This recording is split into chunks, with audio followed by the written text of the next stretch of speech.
How does dynamic dispatch work in Python method resolution? Imagine you're playing a game where characters can perform different actions based on their type. Now, think of Python as the game master deciding which action to take at the exact moment you ask for it. That's what dynamic dispatch does in Python.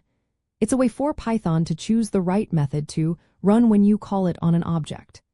This decision happens during the program's execution, not before.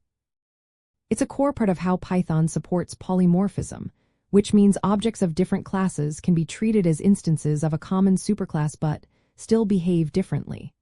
When you call a method on an object, Python looks at the object's actual type to see which version of the method to run.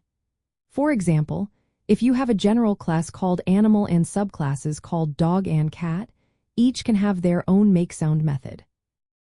When you call makeSound on a dog object, Python will run the dog version. If you call it on a cat object, Python runs the cat version. This is dynamic dispatch in action. It's what makes your code flexible because you don't need to know the exact type of the object in advance. Python figures it out at runtime.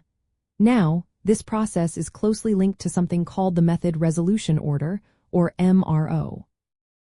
The MRO is the sequence Python follows to find the right method in a class hierarchy, especially when multiple inheritance is involved. Think of it as a list of steps Python takes to look for a method.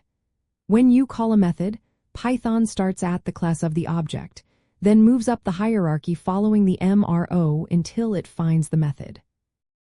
For example, if class D inherits from classes B and C, and both B and C have a method with the same name, Python uses the MRO to decide which one to run. It checks class D first, then B, then C, and finally the parent classes. This order helps Python resolve conflicts and find the correct method to execute. So, in simple terms, dynamic dispatch is how Python decides which method to run based on the actual object type at runtime, and the MRO guides Python on where to look in the class hierarchy.